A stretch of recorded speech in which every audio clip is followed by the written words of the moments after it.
مدرس کی امپورٹنس پہ میں آپ کو ایک جو ہے واقعہ سنانا چاہتا ہوں. بیسیکلی یہ کسی تفسیر میں ہے. Actually I am forgetting the name of the تفسیر. یہ جو سورۃ التین جو ہے والتین والزیتون وطور سنین وہذا البلد الامین لقد خلقنا الانسان فی احسن تقویم، تو یہ اس کنٹیکسٹ میں جو ہے کسی تفسیر میں آیا ہے. ایکچولی مسئلہ کچھ ایسا ہوا ہے کہ ارلیئر پیریڈز میں جب امید سے عباسد جب خلفاء تھے تو اس دور کی یہ بات ہے.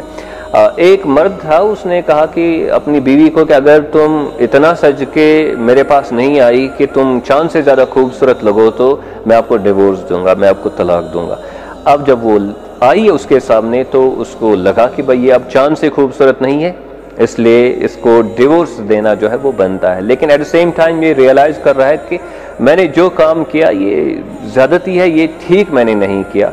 تو اب تو آلموسٹ ہی واز ریڈی کہ مجھے تو ڈیورس دینا ہے اپنی بیوی کو، حالانکہ اب وہ نہیں چاہتا ہے، but still then he felt کہ ایسا ہونا چاہیے اب، کیونکہ میں نے اس کے لیے قسم اٹھا رکھی ہے.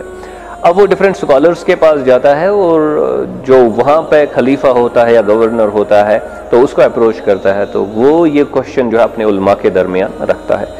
اب ڈیفرنٹ لوگ جو ہے وہ اوپینین دیتے ہیں بھائی اب اگر اس نے قسم اٹھائی ہے اسی تو پھر تو اس کو قسم پوری کرنی پڑے گی. تو وہاں پہ ایک اسکالر ہوتا ہے، وہ کہتا ہے دیکھیے اس کو ڈیورس دینے کی بالکل ضرورت نہیں ہے. تو وہ کہتے ہیں کہ ایسا کیوں ہے؟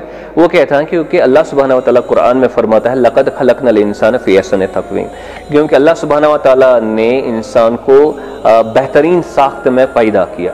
تو اب اس میں ہر انسان آتا ہے، تو اس کا مطلب یہ ہوا کہ ہر انسان چاند سے خوبصورت ہے، ہر انسان ہر کسی دوسری شے سے خوبصورت ہے، کیونکہ اللہ سبحانہ و تعالیٰ خود فرماتے ہیں کہ جو انسان ہے اس کو میں نے خوبصورت بنایا، اس میں سب سے اچھی ساخت میں نے اس کو بنایا. تو اس لیے اس کو ڈیورس دینے کی ضرورت نہیں بنتی، کیونکہ قرآن اس پہ فتویٰ سناتا ہے کہ انسان جو ہے وہ باقی ذریت سے، باقی جو مخلوق ہے دنیا میں جو اللہ سبحانہ و تعالیٰ کی کریشنز ہے ان سے خوبصورت ہے، ان سے بہتر ہے. تو اب یہ نقطہ یہاں پہ سمجھ آ جاتا ہے کہ بھئی اللہ سبحانہ و تعالیٰ نے انسان کو خوبصورت پیدا کیا ہے، ویلیویبل پیدا کیا ہے، انمول پیدا کیا ہے. تو یہ چاند سے تو یہ فطرتاً خوبصورت ہے، ہم ایسا کہہ سکتے ہیں، یا چاند سے فطرتاً یہ اس کی ساخت اور اس کی بناوٹ اور اس کا جو حلیہ ہے اور اس میں جو میٹیریل استعمال ہوا ہے وہ تو چاند سے زیادہ خوبصورت ہے. تو یہاں پہ ایک نقطہ جو سامنے آ جاتا ہے وہ یہ ہے کہ ہر انسان کی یہ کیفیت ہے.